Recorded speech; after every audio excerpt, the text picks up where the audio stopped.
मंदिराचा निर्माण 30 एप्रिल 2025 मध्ये झालेला आहे हा आणि मंदिर पहाटे 5 ला मंगळा आरतीसाठी उघडतंय.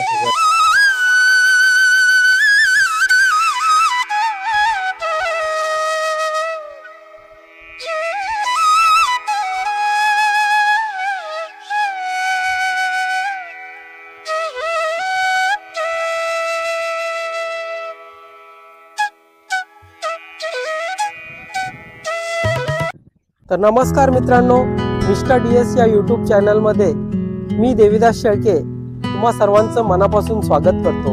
मित्रांनो, आजच्या या व्हिडिओमध्ये आपण हे संपूर्ण राधाकृष्ण मंदिर, याला इस्कॉन टेम्पल सुद्धा म्हटलं जातं, तर आज आपण हे मंदिर पूर्णपणे आतमध्ये जाऊन एक्सप्लोर करणार आहोत. आता तुम्ही बाहेरची काही दृश्य पाहिली, पण आपण आतमध्ये ते मंदिर कसं आहे, आतमध्ये काय काय मूर्ती आहेत, श्रीकृष्णाची मूर्ती आहे, त्या व्यतिरिक्त अजून काही मूर्ती आहेत, त्या सुद्धा पाहणार आहोत आणि आतमध्ये मंदिर कसं आहे हे सुद्धा पाहणार आहोत. तर आजचा हा व्हिडिओ तुम्ही शेवटपर्यंत पहा आणि आजचा हा व्हिडिओ जर तुम्हाला आवडला तर या व्हिडिओला लाईक करा. त्याचप्रमाणे आपल्या मिस्टर DS या यूट्यूब चॅनलवर जर नवीन असाल तर आपल्या चॅनलला सबस्क्राईब करा. आता आपण हे मंदिर एक्सप्लोर करण्या अगोदर या मंदिरापर्यंत कसं यायचं आणि मी इथपर्यंत कसं आलो, हे मंदिर एक्झॅक्ट कुठे आहे हे सर्व आधी पाहणार आहोत आणि मग त्यानंतर हे मंदिर एक्सप्लोर करण्यास सुरुवात करणार आहोत. मित्रांनो, आता मी नेवाळी नाका या ठिकाणी उभा आहे. तुम्ही बघू शकता इकडनं पूर्ण ट्रॅफिक जाम झालेली आहे. हा रस्ता इकडनं पनवेल वाशी कडून येतो, त्यानंतर हा रस्ता इकडे बदलापूर कडून येतो. त्याच्यानंतर आपल्याला या बाजूने इकडे असं 4 किलोमीटर पुढे चिंचवली हे गाव आहे आणि या चिंचवली गावाच्या बाजूलाच हे मंदिर आहे. आपल्याला तिकडे जायचंय. इथे बघू शकता हा नेवाळी नाका म्हणजे ट्रॅफिक साठी प्रसिद्ध आहे. इथे पूर्ण कायम ट्रॅफिकच असते. आता तुम्ही बघू शकता इथे पूर्ण अशी ट्रॅफिक झालेली आहे. इकडे पण बघू शकता. आता आपण या मार्गाने सरळ पुढे चिंचवली या गावाकडे जाणार आहोत आणि चिंचवली या गावाकडे गेल्यानंतर आपल्याला त्या चिंचवली गावाच्या बाजूला ते मंदिर आहे ते आपण पाहणार आहोत. आता याच रस्त्याने आपण पुढे सरळ जाणार आहोत. हा रस्ता पुढे इकडे चिंचवली गावाकडे जातो, तसेच हा मलंगड या ठिकाणी सुद्धा जातो. तर आता आपण याच मार्गाने पुढे जात आहोत. आपण आता इकडनं आलो, इकडनं फुल ट्रॅफिक जाम झालेली आहे आणि इकडे जर बघितलं तर पूर्ण रस्ता खाली आहे आणि याच रस्त्याने पुढे आपल्याला हा रस्ता पुढे ते समोरचा जो डोंगर दिसतोय तो मलंगड आहे. आपल्याला त्याच रस्त्याने पुढे सरळ जायचं आहे. तर मित्रांनो, आता बघा आपण इकडनं नेवाळी नाका या ठिकाणाहून इकडनं आपण या रस्त्याने इथपर्यंत आलो. इथे आल्यानंतर हा रस्ता इकडे मलंगड कडे जातो आणि त्यानंतर हा जो फाटा आहे, हा फाटा इकडे चिंचवली या गावाकडे जातो. या चिंचवली गावात आपण इथून साधारण 3-1 किलोमीटर अंतर असेल तर त्या चिंचवली गावाच्या बाजूलाच आपल्याला ते मंदिर पाहायला मिळणार आहे. चिंचवली गावाच्या त्या फाट्यापासून थोडस पुढे आल्यानंतर आपल्याला हे चिंचवली हे गाव लागतं.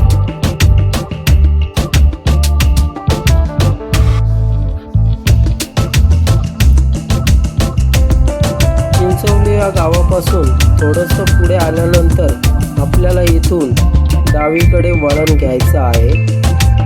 इथून आपण डावीकडे वळाल्यानंतर लगेचच आपल्याला श्री क्षणेश्वर मंदिर करवले नावाचा बोर्ड दिसतो. या बोर्ड पासून या रस्त्याने आपण पुढे कंटिन्यू जायचं आहे.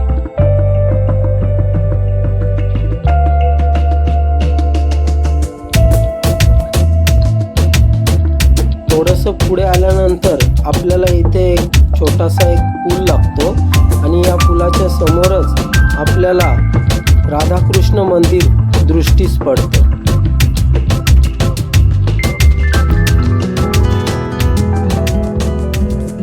किती छान नजारा आहे बघा. मागे दिसणारा हा डोंगर म्हणजेच मलंगड आहे. आपण काही दिवसानंतर मलंगडचा सुद्धा एक छानसा ब्लॉग बनवणार आहोत. तो सुद्धा तुम्ही आपल्या चॅनलवर बघू शकता नंतर. ऑलमोस्ट आता मी मंदिराच्या शेजारी येऊन पोहोचलेलो आहे मित्रांनो. तुम्ही बघू शकता हे इकडे मंदिर आहे आणि आता इथून पुढे मी सरळ चालत जातो. पुढे गेल्यानंतर मग मंदिरात काय काय आहे ते आता आपण बघणार आहोत. मंदिर इतकं छान दिसतंय ना की मित्रांनो, इथे आल्यानंतर तुम्ही सुद्धा या मंदिराच्या प्रेमात पडल्याशिवाय राहणारच नाही. बघा किती छान मंदिर आहे.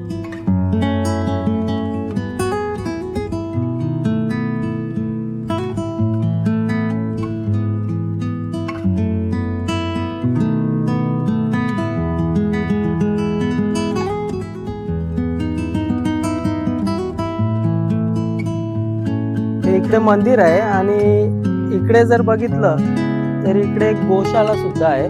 आपण नंतर थोड्या वेळाने ही गोशाला सुद्धा बघणार आहोत. त्याच्या आधी आपण मंदिरात जाऊन दर्शन करूया आणि मंदिरातलं आतलं काय दृश्य आहे ते पाहूया.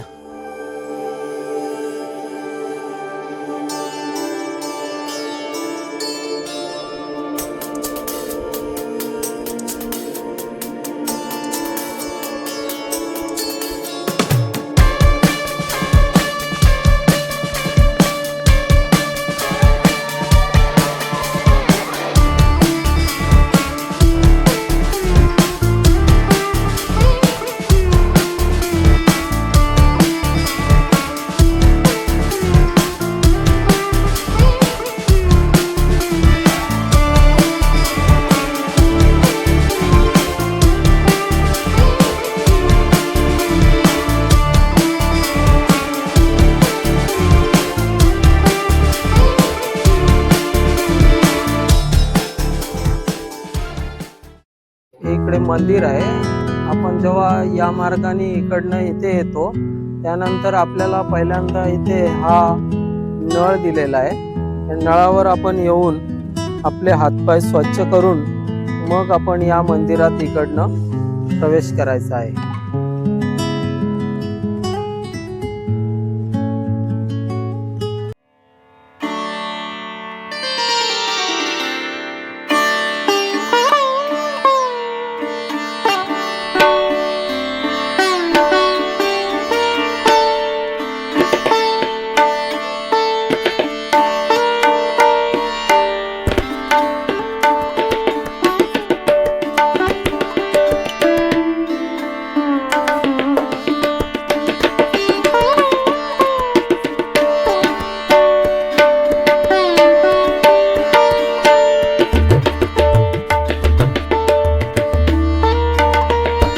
तर मित्रांनो, हा आहे मंदिराचा एंट्रन्स.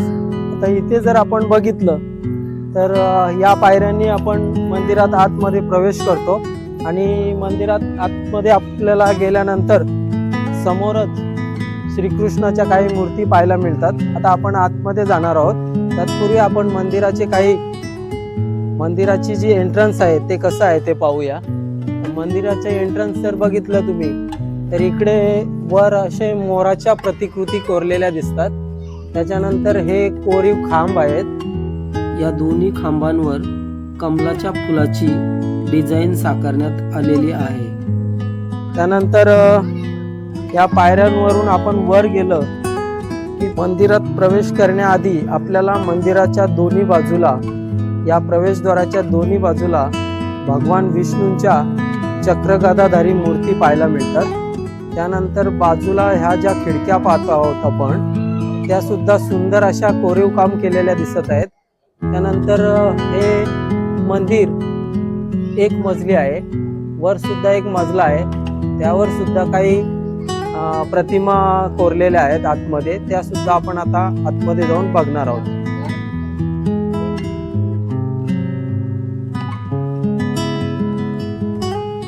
मंदिराच्या प्रवेशद्वाराच्या दोन्ही दरवाज्यांवर चक्राकार अशा सुंदर नक्षी कोरलेल्या आहेत.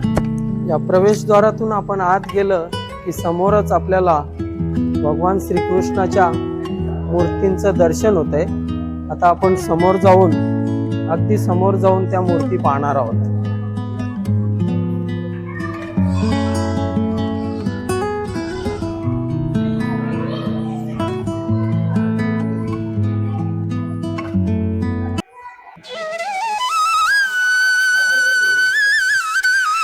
काय छान मूर्ती बनवल्यात बघा.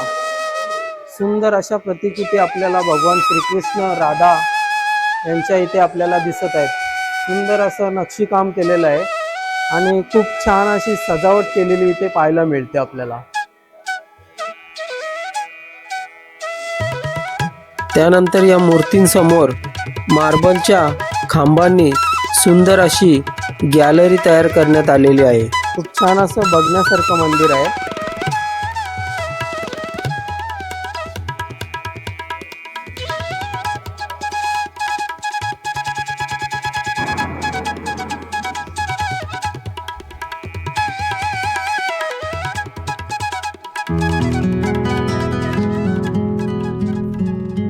मंदिराच्या प्रत्येक खांबावर इथे आपल्याला साधू संतांच्या प्रतिकृती कोरलेल्या दिसतात.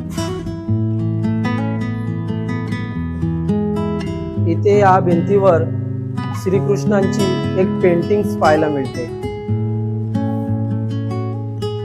त्यानंतर या बाजूला 3 खांब आणि त्या बाजूला 4 खांब असे इथे पाहायला मिळतात. या प्रत्येक खांबावर साधू संतांच्या वेगवेगळ्या वेशभूषेत आपल्याला इथे या मूर्ती कोरलेल्या दिसतात. खांबांचं काम सुद्धा एकदम नक्षीदार असून खूप छान असं पाहण्यासारखं आहे.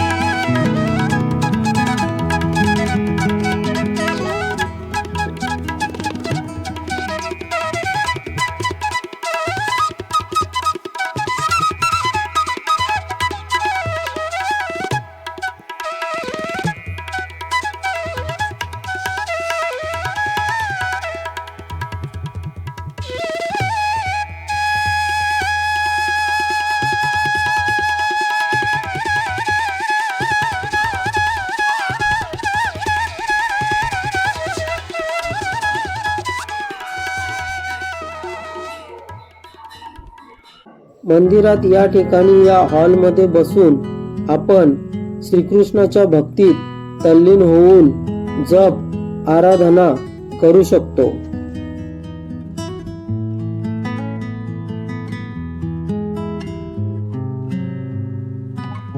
त्यानंतर आपण हा मार्ग जर बघितला तर हा मार्ग मंदिराच्या वरती जातो आणि आता आपण मंदिराच्या वरती काय काय आहे ते पाहणार आहोत.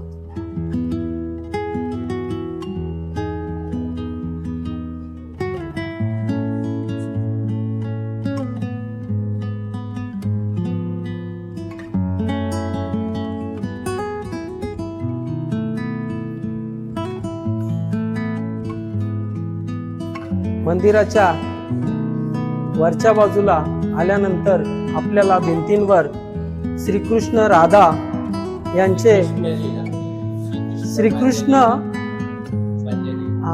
साधू जी काय म्हणतात बघा. साधू जी क्या बोल रहे आप? ये पूरा श्री कृष्ण का लीला यहाँ पर पूरा, मतलब ये दीवार पे जैसे श्री कृष्ण ने अपने बचपन में लीला की है वो सब यहाँ पे है ना, बराबर ना? हाँ पंडित जी, आपका नाम? आप कब से यहाँ पे? मंदिर गए साल में बना है, अप्रैल में। तो अप्रैल से आप यहाँ पे है, तो मंदिर में आप मतलब यहाँ पे पुजारी के स्वरूप में काम करते हैं, बराबर ना? और भी बहुत पुजारी है, उनसे भी बात करेंगे, ठीक है? हरे कृष्ण. तर पुजारींनी आपल्याला सांगितलं तर या भिंतींवर श्रीकृष्णाच्या जेवढ्या लहानपणी श्रीकृष्णाने लीला केल्या त्या सर्व इथे कोरलेल्या दिसतात आपल्याला. इथे बघा लहानपणीचे श्रीकृष्ण, त्यानंतर आपल्या मातेसोबत खेळताना इकडे आपल्याला दिसत आहेत. त्यानंतर पुढच्या भिंतीवर जर आपण बघितलं तर इकडे सुद्धा श्रीकृष्ण राधा यांच्या मूर्ती आपल्याला इथे कोरलेल्या दिसतात. संपूर्ण म्हणजे त्यांच्या जीवनाची जी त्यांनी जीवनामध्ये ज्या लीला केल्या त्या सर्व इथे कोरलेल्या दिसतात आपल्याला आणि पाहायला खूप अतिशय सुंदर वाटते ते. हे बघा, इकडे बालपणीच्या श्रीकृष्णाला अंघोळ घालताना दिसत आहे आणि बाजूला काही साधू संत मंडळी सुद्धा बसलेली दिसत आहे. मला वाटतंय पूर्वीच्या काळात लहानपणी बालपणाचे काहीतरी संस्कार केले जात असत, त्यापैकीच हा एक संस्काराचा कार्यक्रम असायला हवा.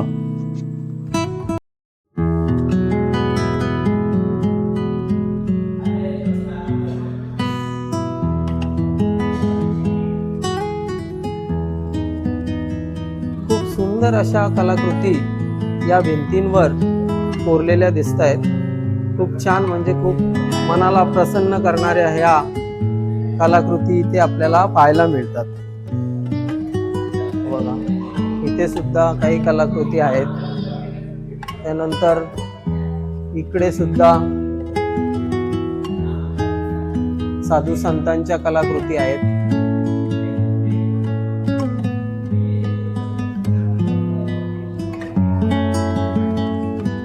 मगाशी आपण तिकडे खाली श्रीकृष्णाच्या मुख्य मूर्तीचं दर्शन घेतलं आणि मग आपण वर आलो इकडे. तर दुसरीकडून सुद्धा आपल्याला मंदिराच्या एका बाजून इकडून सुद्धा हा एक रस्ता वर येण्यासाठी आहे. इकडनं सुद्धा आपण वर येऊ शकतो. त्याच्यानंतर त्या बाजूने सुद्धा एक रस्ता आहे, तिकडनं सुद्धा आपण वर येऊ शकतो. आणि इथे बघा, ह्या बाजूला छान असं ही गॅलरी टाईप बनवलेलं आहे. खूप छान असं धातूचं हे बनवलेलं गेलेलं आहे.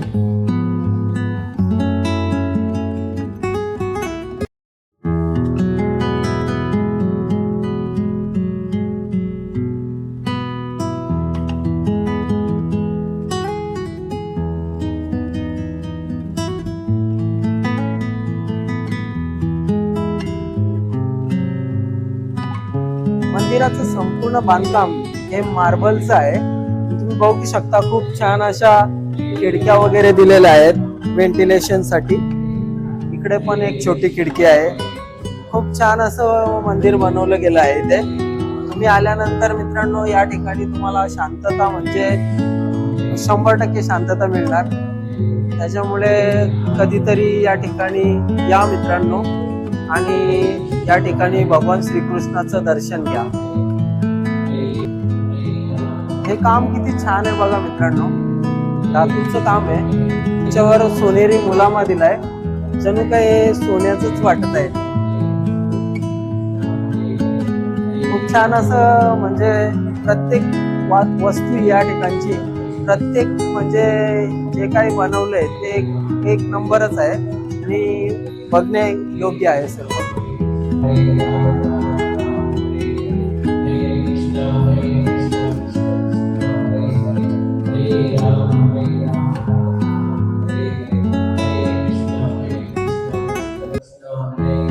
आता मंदिरात दर्शन करून झाल्यानंतर मी बाहेर आलेलो आहे.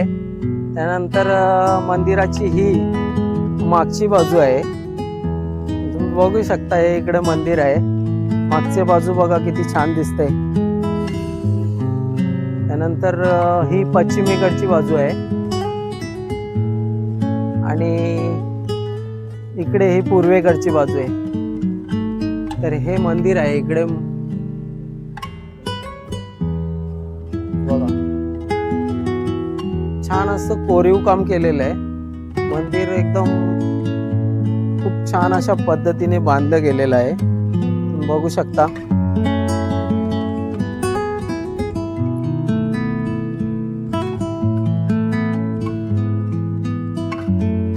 मागाशी मी तुम्हाला सांगितलं की पुढे एक गोशाळा सुद्धा आहे. तर आता आपण ती गोशाळा जाऊन बघणार आहोत. तिथे काही गायी दिसत आहेत. आता आपण जाऊन ती गोशाळा बघणार आहोत. तर हा रस्ता इकडे त्या गोशाळेकडे जातो आणि मागाशी आपण बघितलं तर या मार्गाने आपण आलो.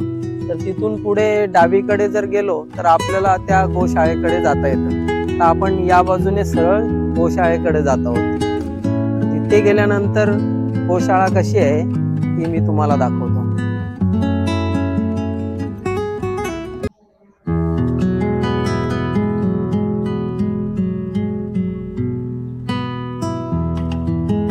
या गोशाळेकडे जाण्याच्या अगोदर आपल्याला इथे एक हा छोटासा मंडप दिसतोय आणि या मंडपामध्ये आपण नाश्ता पाणी करू शकतो. आपल्याला बसण्याची व्यवस्था इथे केलेली आहे. त्यानंतर इकडे जर आपण पुढे गेलो तर आपल्याला समोरच ही गोशाळा दिसते. या ठिकाणी विविध जातीच्या आपल्याला इथे गायी पाहायला मिळतात. बघू शकता ही एक गाय आहे इथे.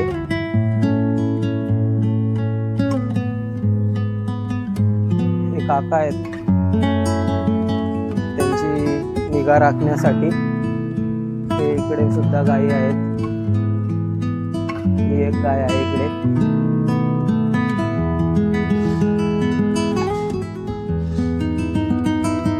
अंकल आतमध्ये येऊ शकतो ना? ठीक आहे, येतो तिकडनं. आता आतमध्ये जाऊन बघूया आपण आतमध्ये कसं आहे ते, गायींचा गोठा कसा आहे आतमध्ये बघूया.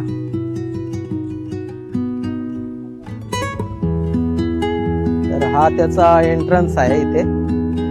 इथून आत गेल्यानंतर आपल्याला ह्या अशा गायी बसलेल्या पाहायला मिळतात. ही इकडे आपली तांबू गाय, ही एक इकडे. मारणार नाही ना? नाही, असं मारत नाही ना? हे बघा मित्रांनो, खूप छान अशा गायी आहेत. थोडासा काळोख आहे इकडे, पण आहे, दिसतंय इकडे.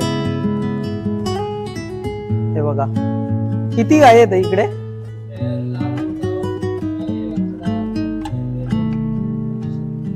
पंचवीस आहेत. तुम्हीच सर्व बघताय काय? मग यांचं दूध वगैरे निघतंय फक्त आपल्या इथेच का? काय प्रसाद वगैरे बनवता काय त्याच? हा, मग या गायी कोण आणून सोडतात का? कोणी नाही सांभाळू शकत, त्या इथे आणून ठेवल्या जातात का? पण या मंदिर ट्रस्टनेच ठेवले का? हा, म्हणजे एक हे म्हणून ठेवलंय आपलं, श्रीकृष्णाला पण गायी आवडायच्या तसं काहीतरी आहे ना, बरोबर ना? आणि बैल पण आहेत का? तिकडे एक बैल आहे ना, ती गाय आहे, बैलासारखी दिसते. हे बघा मित्रांनो, गाय आहे पण बैलासारखी दिसते. तुम्हाला दाखवतो पुढे जाऊन. हे बघा, लक्ष्मी नाव आहे का हिचं? दूध देते का? हा, तिथून मग द्यायचं बंद केलं. आणि मग इकडे पण भरपूर गायी आहेत. हे सगळं हा 3-4 दूध देते काय? तुम्ही इकडेच राहताय का? हा, गाव कुठला? ओडिसा काय? चला भेटूया. हा चला. बघा मित्रांनो, काकांचं नाव काय आपलं? कृष्णा. कृष्णा काकांना भेटून बरं वाटलं. तुम्हाला कसं वाटलं? बरं आहे ना? चला येतो. तर झालंय आपलं इथे गाय बघून. ही बघा, ही एक गाय आणि हे वासरू बघा, वासरू पिते इकडे. हे बघा, हे सगळं आपल्याला गावाकडे पाहायला मिळतं. आणि गावाकडे नसेल कुठे तर मग इथे या बघायला. तुम्हाला हे सगळं असं जुनं कल्चर पाहायला मिळेल. हे सगळं आपल्याला जुनी संस्कृती इथे पाहायला मिळेल, बरोबर ना? आता इथे बघून झालेलं आहे. आता आपण बाहेर जात आहोत. मंदिराच्या बाजूला आपल्याला इथे ही अजून एक इमारत दिसते. या इमारतीमध्ये या ठिकाणचे जे पुजारी आहेत त्यांना राहण्यासाठी ही व्यवस्था केलेली दिसते. त्यानंतर आपण इकडे जर बघितलं तर इथे एक छोटंसं गार्डन सुद्धा आहे. आपण जर या ठिकाणी आपल्या मुलांना सोबत घेऊन आला असाल तर या ठिकाणी त्यांना शांततेने खेळू शकता. आता माझ्यासोबत या मंदिराचे पुजारी हे गुरुजी आहेत. आता मला या मंदिराविषयी थोडीशी माहिती सांगतील. हे मंदिर कधी निर्माण केलं आणि हे मंदिर किती ते किती वेळ भक्तांसाठी दर्शनासाठी चालू असते? गुरुजी जरा सांगा ना आपल्याला. मंदिराचं निर्माण 20 एप्रिल 2025 मध्ये झालेला आहे हा आणि मंदिर पहाटे 5ला मंगळ आरतीसाठी उघडतंय उघडतं. आणि त्यानंतर मग कितीला बंद होतंय? दुपारी त्यानंतर 6 वाजता बंद होते. दुपारी दुपारी नाही, सकाळच्या वेळ सांगतो मी. हा 6 वाजता बंद होते. त्याच्यानंतर हा. 9 ते 1 वाजेपर्यंत चालू आहे. 9 ते 1 पर्यंत चालू असते. त्यानंतर पुन्हा मग 1 ते 4 वाजेपर्यंत म्हणजे 4 वाजेपर्यंत बंद राहतं ना. 4 त्याच्यानंतर ते मग 8 कंटिन्यू दर्शन राहतं. हा त्याच्यानंतर 8 ते 8:45 बंद राहतो. हा. नैवेद्य अर्पण करायला जातो. आरती वगैरे होते इकडे. हा. त्याच्यानंतर आरती मग होतो 9:45ला आरती होतो. आणि मग त्यानंतर कार्तिक महिन्यामुळे दीपदान असतो आणि नंतर दीपदान होते. त्याच्यानंतर मंदिराचा परिक्रमा असतो. त्याच्यानंतर 8 वाजता मंदिर बंद असतो. हा 8 ते 8:45 हा.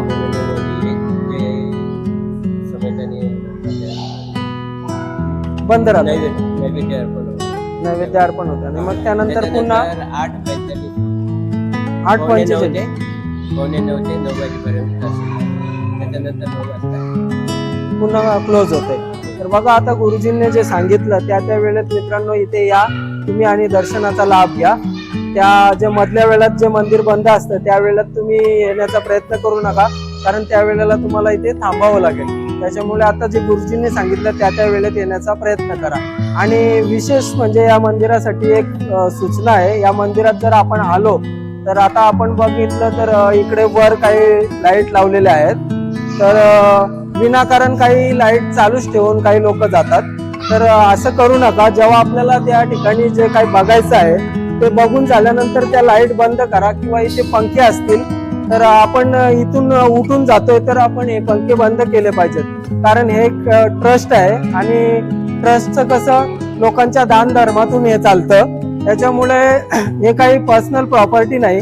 त्याच्यामुळे आपण याची जरा काळजी घ्या आणि इथे येऊन दर्शन करा. छान असं दर्शन घ्या आणि या शांततेचा तुम्ही आनंद घ्या. अजून एक सांगायचं आहे, या मंदिराचं म्हणजे बांधकाम अजूनही बाकी आहे काही.